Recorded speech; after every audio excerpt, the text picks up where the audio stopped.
ہو میرا دل بدل دے۔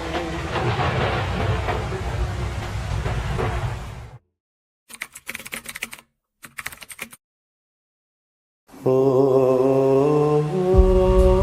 میرا دل بدل دے۔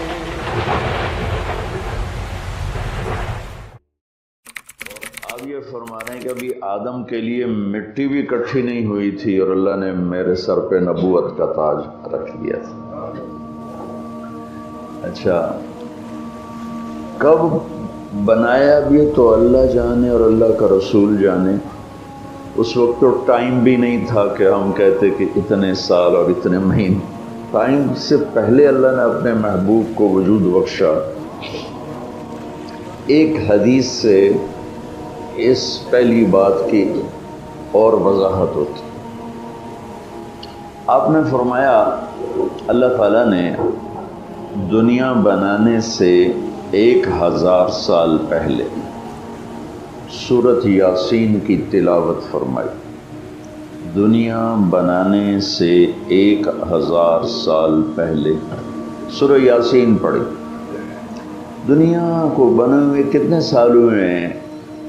یہ سائنسدانوں کی بات ہے، 25 سے 30 ارب سال ہوئے۔ تو اسی کو ہی ہم صحیح مانتے ہیں، چونکہ ہمارے پاس بھی کوئی اور ایسا ثبوت نہیں ہے۔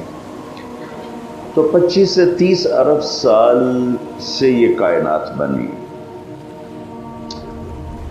اس سے 1000 سال پہلے، اگر اسی کو لے لیں 25 ارب سال 30 ارب سال، اس سے 1000 سال پہلے جب زمین آسمان سورج چاند ستارے سیارے جبریل میکائیل اسرائیل اسرافیل جنت دوزخ آگ پانی مٹی ہوا، کچھ میں سے اللہ ہے۔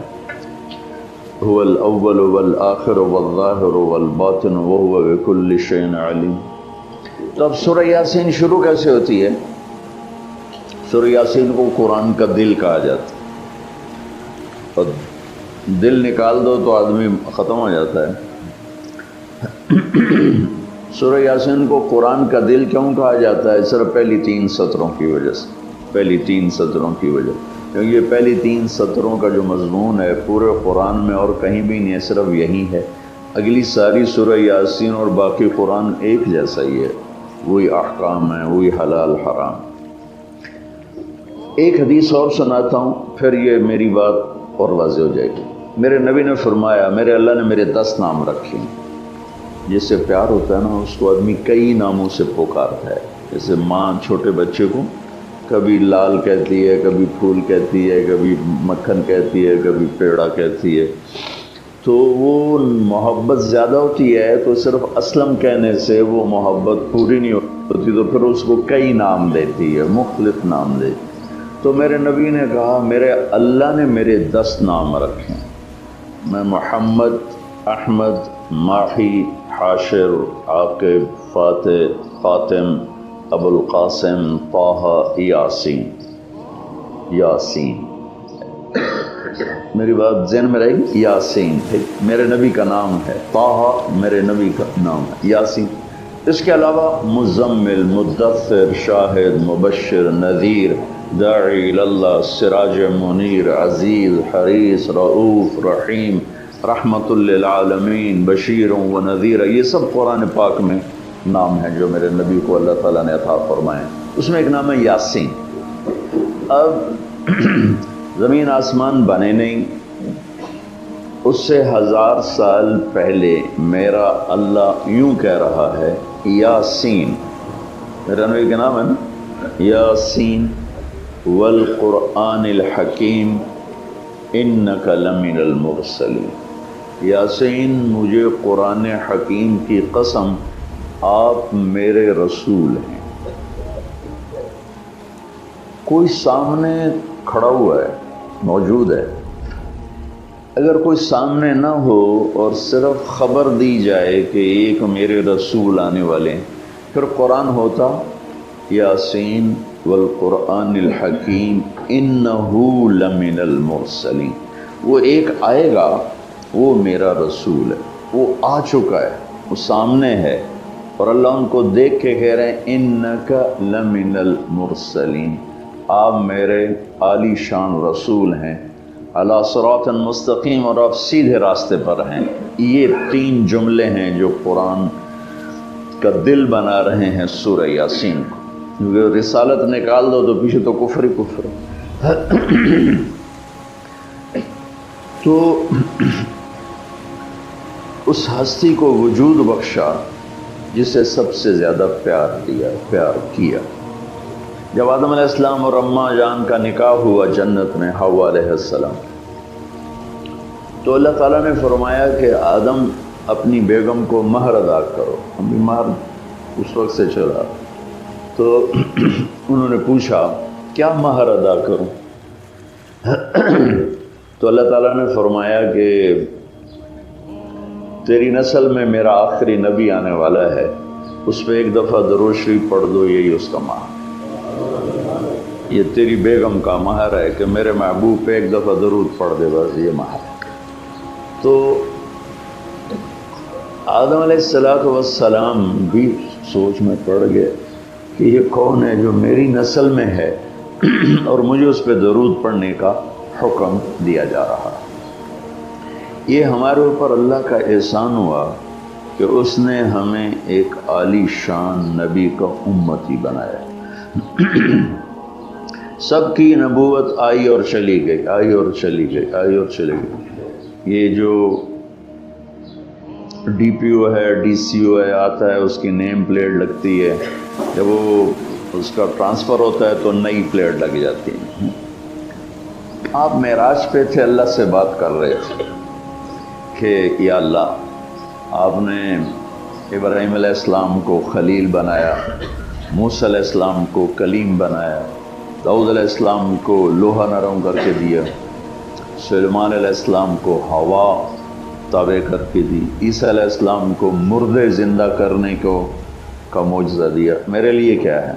یہ لوگ کیا ہے کہ تیرا میرا نام اکٹھا ہو گیا ہے، جدا نہیں ہو سکتا۔ لا الہ الا اللہ، آگے پڑھو، بولو۔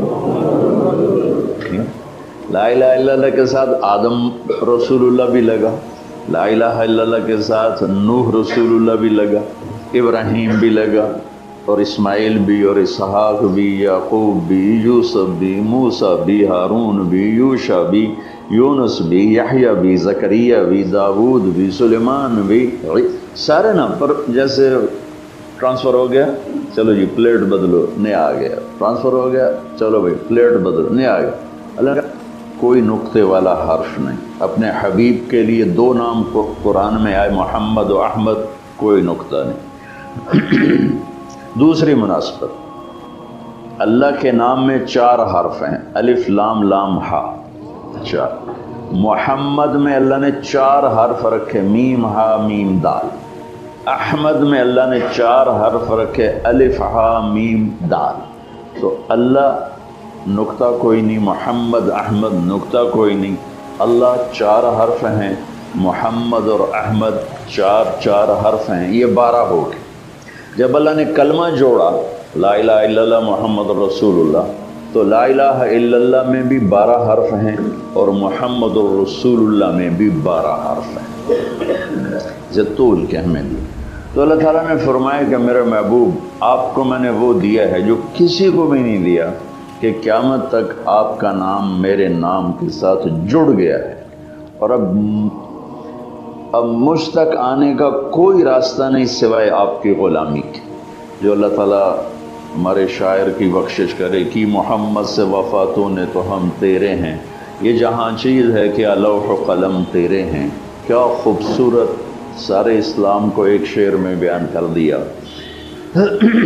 تو اللہ تعالیٰ نے ہمیں جناب رسول اللہ صلی اللہ تعالیٰ علیہ وسلم کی نبوت دی، پھر اللہ نے آپ کی نبوت کی پر ایسی حفاظت فرمائی کہ کوئی چیز آپ کی ادھر ادھر نہیں ہونے دی، کوئی چیز۔ زندگی میں جس چیز کو میرے نبی نے یوں ٹچ کیا ایک دفعہ، اللہ نے اس کو بھی محفوظ کر دیا ہے۔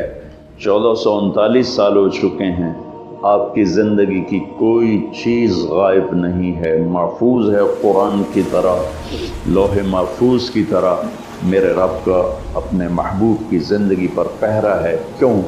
چونکہ قیامت تک نمونہ آپ کی ذات، تو آپ کی ذات نمونہ ہے تو پھر نمونہ موجود ہونا چاہیے. عیسیٰ علیہ السلام کی زندگی موجود ہی کوئی، موسیٰ علیہ السلام کی زندگی موجود ہی کوئی نہیں، لیکن میرے نبی کی زندگی پیدائش سے لے کر اور دنیا سے جانے تک کی ہر چیز موجود ہے. اس کی ایک میں مثال دیتا ہوں کہ ہمارے ہاں یہ تو پیڑھی والے لوگ ہیں نا کہ ان کا سلسلہ نسب اللہ کے نبی سے مل. ہم تو راجپوت سے مسلمان ہوئے، پتہ نہیں کیڑی پیڑھی مسلمان ہوئے، پیچھے ہندو تھے، سکھ تھے، وہ بھی کوئی پتہ کوئی نہیں. تو صرف ایک ہستی ہے کائنات میں جس کی پیڑھی آدم علیہ السلام تک ہے، باقی کسی کی بھی نہیں.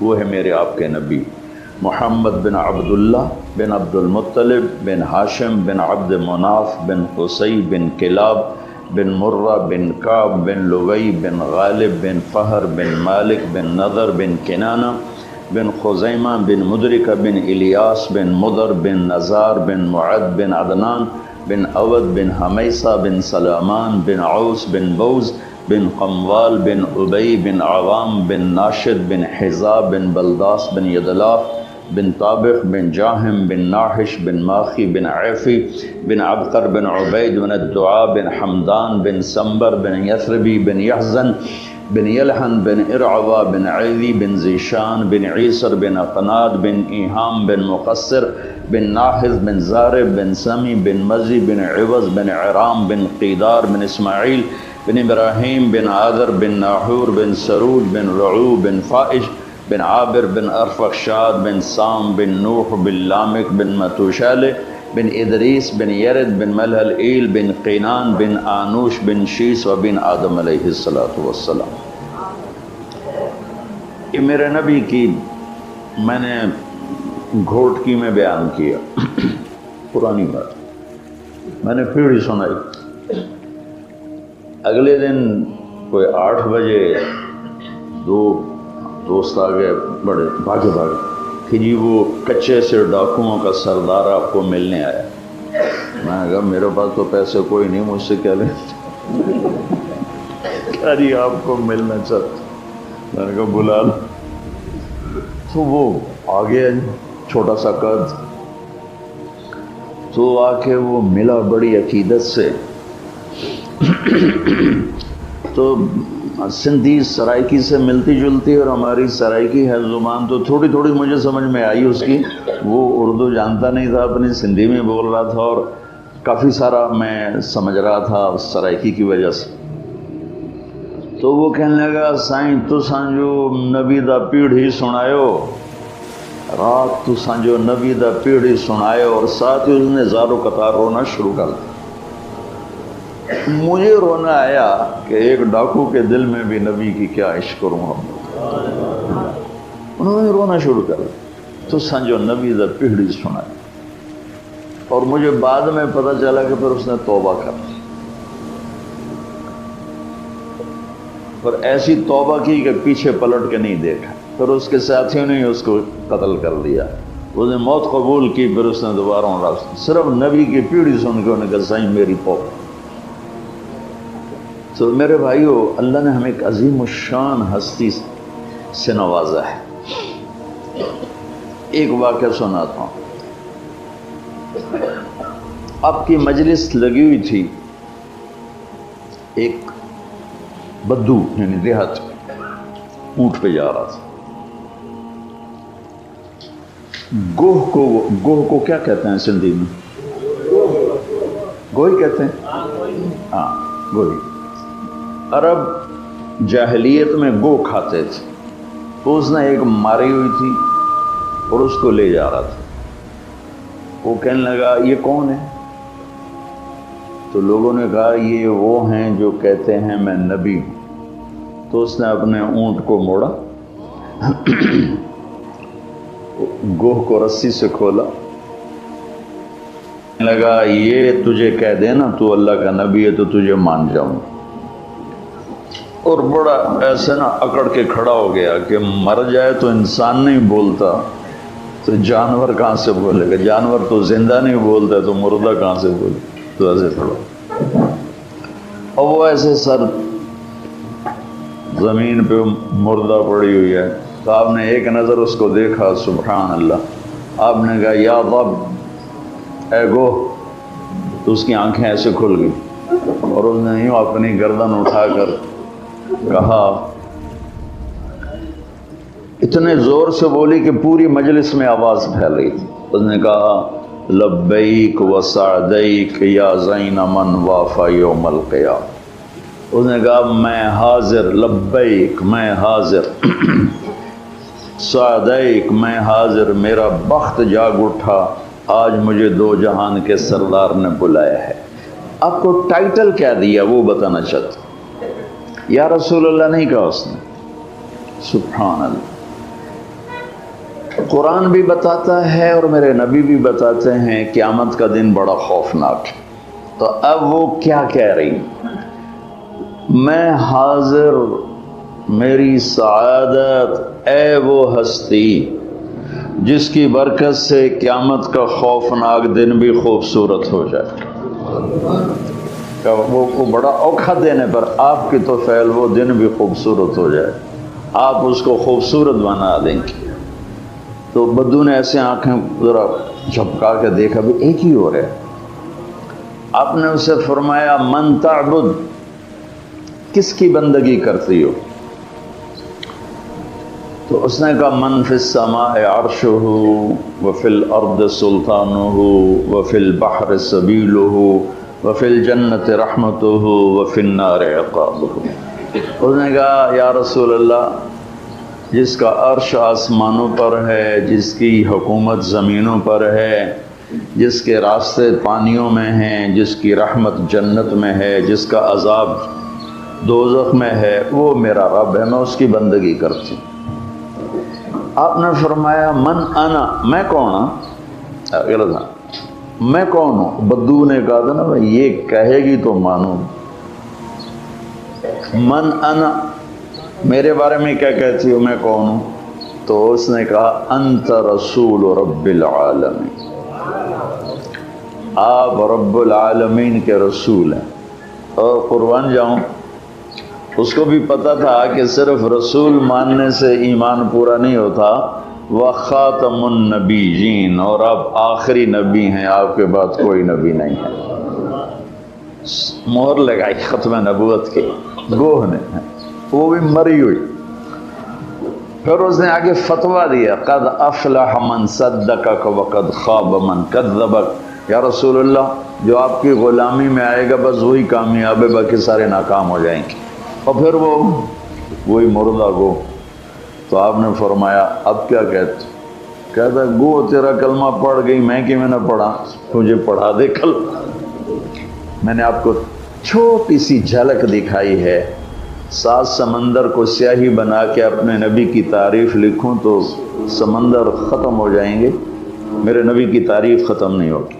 لیکن میرے نبی کی زندگی کا خلاصہ 3 باتیں بتا کے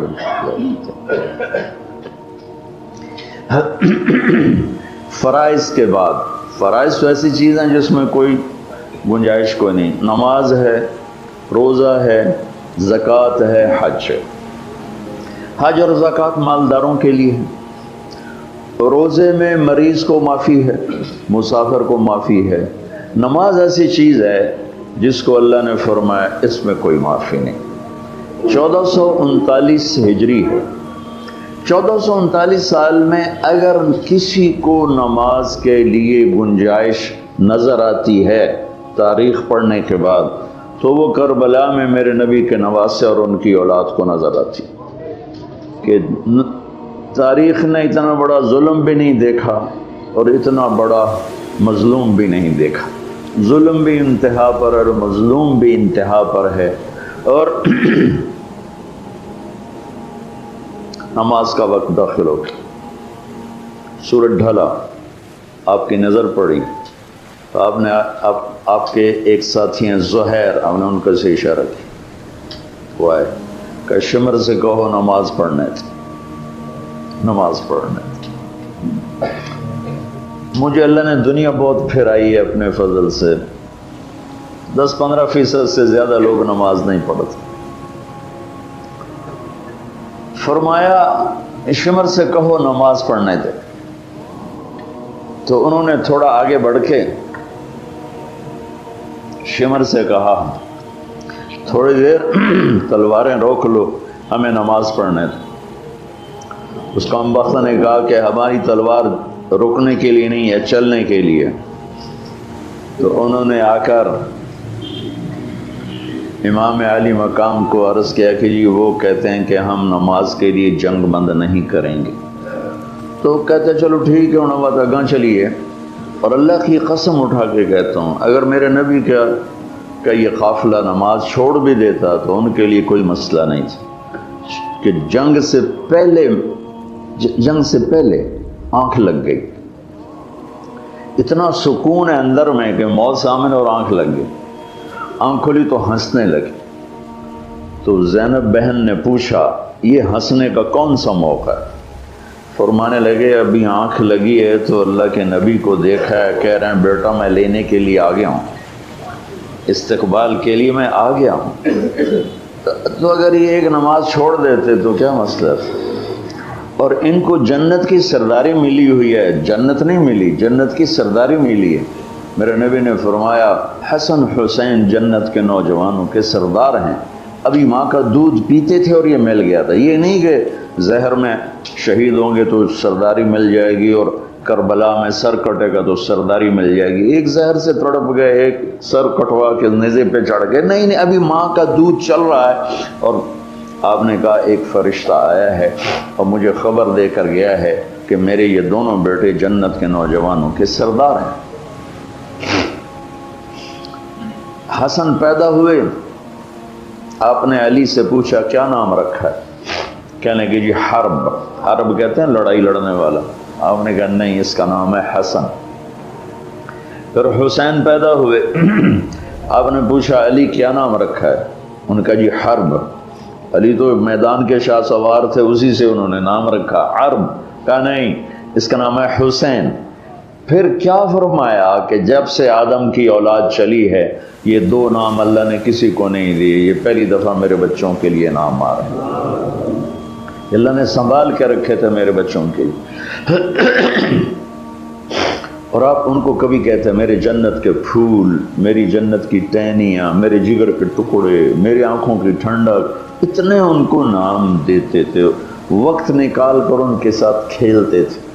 روزانہ اتنے بڑے نبی ہو کر اتنی بڑی ذمہ داریاں، اور روزانہ ان کو ٹائم دے کر ان کے ساتھ بیٹھنا، کھیلنا، ان کے لیے گھٹنے اور ہاتھ زمین پہ ٹھکا دیتے، اور دونوں بچوں کو کمر پہ بٹھا کے کہتے آؤ اپنی سواری پہ چڑھ جاؤ، پھر کمرے میں چکر لگاتے ایسے، اور پھر ان کو یوں کر کے کہتے تمہارا اونٹ کیسا ہے، تمہارا اونٹ کیسا ہے، کیف مطیتکما، اور پھر دونوں کو اتار دیتے اور زینب کو بٹھاتے اور پھر پورا کمرے میں چکر لگاتے اور ان کو کھلاتے کھلاتے کھلاتے۔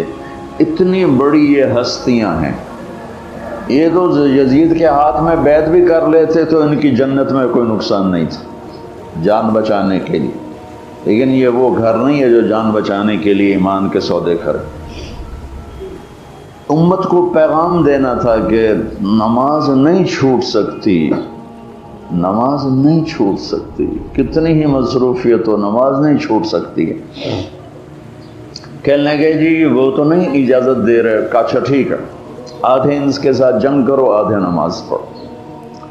1439 سال کی وہ نماز ہے، نہ پہلے پڑھی گئی نہ بعد میں پڑھی جائے گی، نہ ایسی نماز زمین نے دیکھی، نہ آسمان نے دیکھی، نہ فرشتوں نے دیکھی کہ سبحان اللہ اپنے خون سے وضو کیا یا کربلا کی مٹی سے تیمم کیا، لیکن سجدے میں سر رکھ کے بتایا کہ یا اللہ تو راضی ہے تو ہم بھی راضی۔ نماز تو ایک ایسی چیز ہے جس میں گنجائش کوئی نہیں۔ سب بھائیوں سے کہتا ہوں، دکھ سے کہتا ہوں کہ ایسے نماز یوں گھٹتی آتی ہے۔ سرحد میں بہت زیادہ نمازی ہیں، پنجاب آ جاؤ اس سے کم ہو جاتے ہیں، سندھ میں آ جاؤ اس سے کم ہو جاتے ہیں، بلوچستان میں چلے جاؤ اس سے کم ہو جاتے ہیں۔ یہ میں سارا ملک پھر کیا، زندگی گزر گئی میری، پھرنے میں گزر گئی۔ تو اللہ ہم سب کو یہ دولت دے دے کہ ہمارا سجدہ قضا نہ، نماز قضا نہ، اس کے بعد 3 چیزیں صرف آپ کو بتا رہا ہوں، صرف 3 چیز۔ میرے نبی وضو فرما رہے تھے، ما یحملکم علی ھذا، یہ تم لوگ کیوں کر رہے ہو، میرے وضو کا پانی گرنے نہیں دے رہے؟ کہنے کہ حبا للہ ولرسول، کہ یا رسول اللہ آپ کے اور آپ کے رب کی محبت میں کر رہے ہیں۔ تو آپ نے فرمایا ٹھیک ہے، لیکن میں تمہیں بتاؤں سچی محبت کرنے والا کون ہوتا ہے؟ میں تمہیں بتاؤں کہ سچی محبت کرنے والا کون ہوتا ہے، اس کی کیا نشانی ہے؟ اور وہ ہوتا ہے جس سے میں اور میرا رب بھی پیار کرتے ہیں۔ صرف وہ ہم سے پیار نہیں کرتا، بلکہ میں بھی اس سے پیار کرتا ہوں اور میرا رب بھی اس سے پیار کرتا ہے۔ میں کسی سے پیار کروں، وہ مجھ سے نہ کرے، ہوتا رہتا ہے۔ کوئی مجھ سے پیار کرے، میں اس سے نہ کروں، یہ ہوتا رہتا ہے۔ یا میرے نبی ایک ایسی چیز بتانے لگے ہیں کہ دیکھو میں تمہیں وہ چیز بتانے لگا ہوں، اگر کر لو گے تو میں اور میرا رب بھی تم سے پیار کریں گے اور تم بھی ہم سے پیار کرنے والے شمار کیے جاؤ گے۔ انہوں نے کہا جی کیا ہے؟ تو آپ نے کوئی 50 چیزیں نہیں بتائیں، صرف 3 چیزیں بتائیں۔ اپنی امت پہ شفقت، محبت۔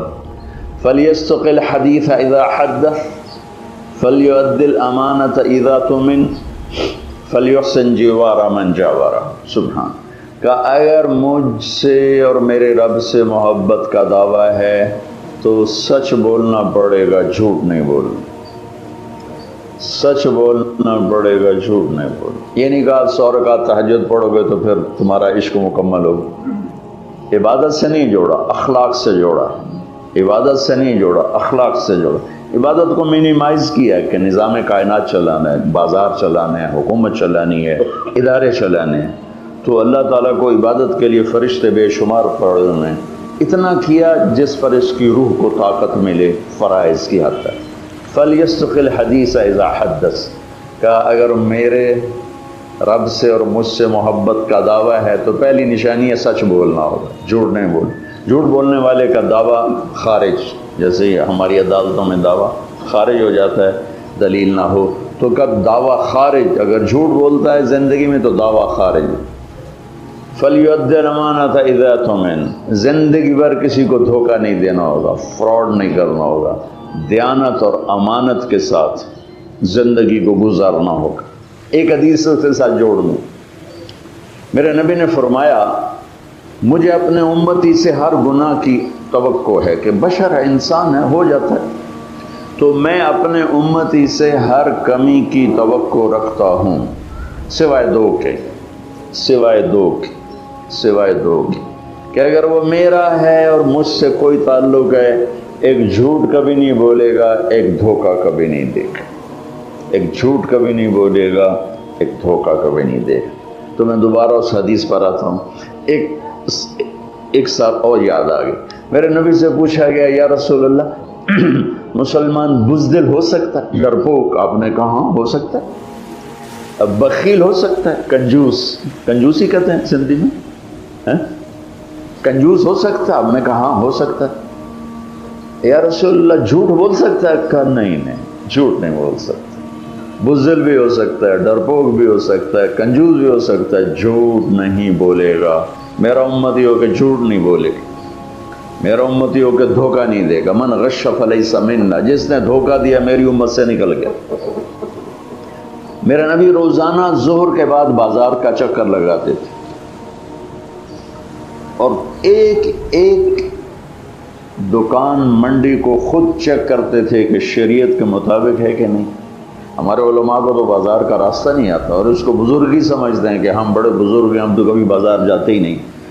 میرے نبی روزانہ بازار جاتے تھے تو ایک منڈی میں ڈھیر لگا ہوا تھا غلے کا، جو یا گندم، بارش ہوئی تھی لیکن وہ خشک تھا، تو آپ نے اندر ہاتھ ڈال کے نا نکالا تو اندر سے گیلا۔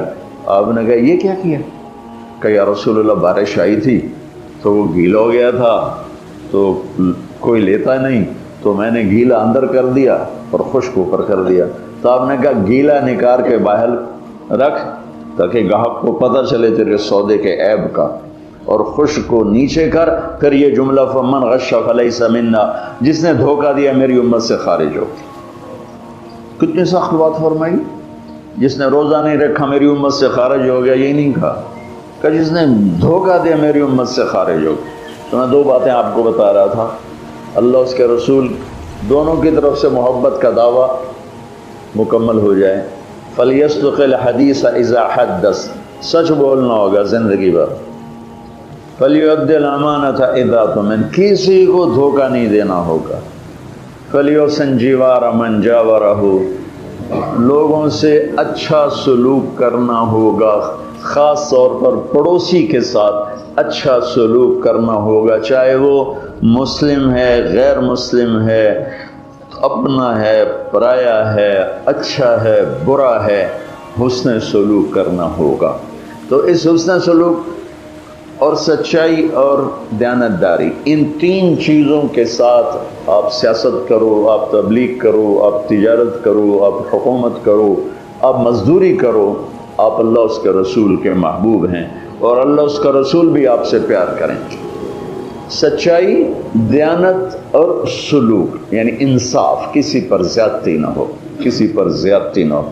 حضرت عبداللہ بن عمر کا پڑوسی یہودی تھا، عبداللہ بن عمر یہودی، ان کے گھر مہینے میں ایک دفعہ گوشت پکتا تھا، ایک دفعہ۔ جس دن گوشت پکتا تھا تو فرماتے ہمارے پڑوسی کو بھیجائے، تو اگر گھر والے کہتے جی ابھی نہیں، تو کہتے پہلے اس کو بھیجو، بعد میں کھاؤں گا، اور وہ یہودی تھا۔ امام ابو حنیفہ رحمۃ اللہ علیہ کے پڑوس میں ایک نوجوان شرابی رہتا تھا، وہ رات کو شراب پی لیتا اور شور مچاتا اور کہتا میں بہت بڑا آدمی ہوں، لوگوں نے میری قدر نہیں کی، نشے میں یوں کہتا، اضاعونی وعی فتن اضاعوا لیوم کریہۃ وسداد الصبر۔ ایک رات پولیس افسر گزر رہا تھا تو اس نے شور سنا تو اس نے گرفتار کر کے جیل میں ڈال دیا کہ بھئی اتنے بڑے عالم کے پاس یہ شور مچا رہا۔ 3-4 دن گزر گئے، اس کا شور سنائی نہیں دیا، تو امام صاحب کہنے لگے وہ ہمارا پڑوسی کہاں گیا؟ کہا جو تو پولیس پکڑ کے لے گی۔ کیوں لے گی؟ کہ وہ شراب کے نشے میں شور مچا رہا تھا، تو انہوں نے آپ کی وجہ سے اس کو پکڑ کے ڈال دیا۔ صبح کا انتظار نہیں کیا، اسی وقت اٹھے اور اس پولیس افسر کے گھر پہنچ گئے، بھائی وہ میرے پڑوسی کو چھوڑ دو۔ کہا جی میں نے تو آپ کی وجہ سے پکڑا ہے، آپ اتنے بڑے عالم ہیں، آپ علمی کام کرتے ہیں، آپ کو وہ خلل ڈالتا ہے۔ کہا نہیں بھائی تو میری وجہ سے پکڑا ہے تو میری وجہ سے چھوڑ دے۔ کہا جی میں چھوڑ دیتا ہوں۔ اس کو جیل سے نکال کر لائے، کہنے لگے کیوں بھائی تم کہا کرتے ہو نا میں بہت بڑا آدمی ہوں پر لوگوں نے میری کوئی قدر نہیں کی، تو میں نے تیری قدر کی ہے کہ نہیں کی؟ کہا حضرت میری بھی آج کے بعد شراب سے توبہ، میں بھی آئندہ کبھی شراب نہیں پیوں گا۔ تو بھائیو ساری زندگی کو 3 چیزوں سے خوبصورت بنا لو۔ عبادات تو میں نے پہلے بتا دی، فرائض کی تو کوئی معافی نہیں۔ ایک سچائی، جس بھی شعبے میں ہو سچ، دیانتداری، جس کام میں ہو دیانتداری، انصاف، حسن سلوک، یہ 3 کام کرنے والا مجھے میرے رب کی قسم کھا کے کہتا ہوں، یہ 24 گھنٹے کا نمازی، ہم 5 نمازیں پڑھتے ہیں، یہ ہر منٹ نماز پڑھتا ہے، یہ دفتر میں بھی وہی ثواب پاتا ہے، یہ سیاست کی کرسی پر بیٹھ کر، صدارت کی کرسی پر بیٹھ کر، غلہ منڈی میں بیٹھ کر، بکرا منڈی میں بیٹھ کر، کھیت میں ہل چلا کر، اور مسجد میں صف میں سجدے میں سر رکھ کر یہ اللہ سے ایک جیسا اجر پاتا ہے۔ یہ 3 کام اتنے عظیم کام ہیں، سچائی، دیانت، انصاف۔ اس کے الٹ جھوٹ، دھوکہ، ظلم، یہ قوموں کو تباہ کر دیتا ہے۔ کسی بھی قوم کی ہلاکت کے لیے کبھی کوئی سازش کامیاب نہیں ہوتی، وہ اپنے اندر سے ہلاک ہوتے ہیں، اور وہ 3 چیزیں ہیں، جھوٹ، دھوکہ، ظلم و ستم۔ ایک فرد میں ہو، ایک قوم میں ہو، ایک ملک میں ہو، یہ برباد ہو جائیں گے۔ سچائی اور دیانت اور انصاف جس ملک میں، جس قوم میں، جس فرد، جس ادارے میں، اللہ اس کو عزت دے گا، جو سورج کی طرح چمکائے گا چاہے اللہ کا انکار کرتا۔ اور جو جھوٹ، ظلم اور زیادتی کا شکار ہیں، وہ راتوں کو تہجد پڑھیں، دن میں روزے رکھے، اللہ ان کو ذلیل کر دے۔ تو بھائیو، یہ ہمارا خوبصورت دین ہے جو میرے نبی نے ہم تک پہنچایا، اور اللہ تعالیٰ کہ فضل و کرم سے آج تک وہ زندہ سلامت ہمارے پاس ہے۔ تو یہ تبلیغ اس کو سیکھنے کی ایک خوبصورت محنت ہے۔ آپ سب دوستوں سے گزارش ہے، آج سے اجتماع شروع ہو رہا ہے، اس میں بھی تشریف لائیں اور اپنی 24 گھنٹے کی زندگی میں سچ کو زندہ کریں، دیانتداری کو زندہ کریں، حسن سلوک اور اچھے اخلاق کو زندہ کریں، تو اللہ تعالیٰ دنیا بھی بنا دے گا اور اللہ تعالیٰ آخرت بھی بنا دے گا۔ اور آج شام سے اجتماع ہو رہا ہے، اس میں بھی تشریف لائیں، انشاءاللہ آپ کا بہت بھلا ہوگا۔ اللہ تعالیٰ آپ سب کی آمد کو قبول فرمائے اور کوشش فرمائے اجتماع میں شرکت ہو۔ اللہم لک الحمد کما انت اہلہ وصلی علی محمد کما انت اہلہ وفعل بنا ما انت اہلہ انک اہل التقوی و اہل المغفرہ۔ ربنا آتنا فی الدنیا حسنہ وفي الآخرة حسنة وقنا عذاب النار۔ ربنا هب لنا من أزواجنا وذرياتنا قرة أعين واجعلنا للمتقين إماما۔ اللهم رب أوزعهم أن يشكروا نعمتك التي أنعمت عليهم وعلى والديهم إله الحق آمين۔ ربنا لا تزغ قلوبنا بعد إذ هديتنا وهب لنا من لدنك رحمة إنك أنت الوهاب۔ ربنا آتنا في الدنيا حسنة وفي الآخرة